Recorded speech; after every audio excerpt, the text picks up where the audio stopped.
നിയമസഭാ തിരഞ്ഞെടുപ്പിൽ തൃശൂർ മണ്ഡലത്തിലെ വിജയതേരോട്ടത്തിന് തുടക്കം കുറിച്ചിരിക്കുകയാണ് LDF സ്ഥാനാർത്ഥി VS സുനിൽകുമാർ.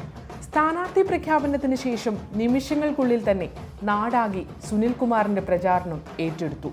നഗരം ചുവപ്പിച്ച റോഡ് ഷോ ജനസാഗരമായി മാറി.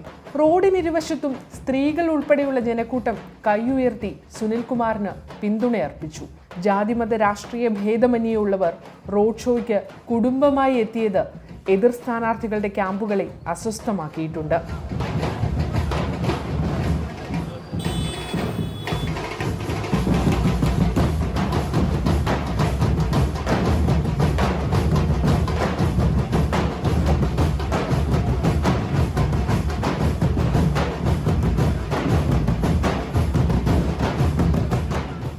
MLA-യും മന്ത്രിയുമെല്ലാമായിരിക്കെ സുനിൽകുമാറിന്റെ സ്തുത്യർഹമായ പ്രവർത്തനങ്ങളും സേവനങ്ങളും തൊട്ടറിഞ്ഞതാണ് തൃശൂരുകാർ. രാഷ്ട്രീയ ഭേദമന്യേ ഏവരുമായും അടുത്ത ബന്ധം പുലർത്തുന്ന ഈ പച്ച മനുഷ്യൻ തെരഞ്ഞെടുപ്പ് ഗോതിയിൽ ഇന്നേവരെ പരാജയം അറിഞ്ഞിട്ടില്ല.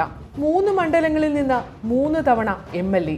രാഷ്ട്രീയ രംഗത്ത് നിറഞ്ഞു നിൽക്കുമ്പോഴും മികച്ച കർഷകനും സാംസ്കാരിക പ്രവർത്തകനുമായി പൊതുമണ്ഡലത്തിൽ സജീവം. കോൺഗ്രസും BJP-യും അണിയറയിൽ സ്ഥാനാർത്ഥികളെ തീരുമാനിച്ചെങ്കിലും പ്രഖ്യാപനം നീണ്ടുപോകുകയാണ്. Congress sitting MP TN Prathapan വീണ്ടും മത്സരിക്കുമെന്ന് പറയുന്നുണ്ടെങ്കിലും പ്രഖ്യാപനം നീളുന്നത് UDF ക്യാമ്പിലും അസ്വസ്ഥതയുണ്ടാക്കുന്നു.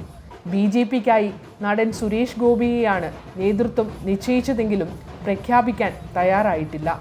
പ്രത്യേകിച്ച് മണിപ്പൂരിലെ ക്രൈസ്തവ വേട്ട ഏറ്റവുമധികം ചർച്ച ചെയ്യുന്ന തൃശൂർ മണ്ഡലത്തിൽ BJP-യുടെ നില പരിങ്ങലിലാണ്. ന്യൂനപക്ഷങ്ങൾക്കെതിരായ സംഘപരിവാർ ആക്രമണങ്ങളെ തുറന്നെതിർക്കാത്ത കോൺഗ്രസ് നിലപാടും മണ്ഡലത്തിൽ ചർച്ചയാണ്.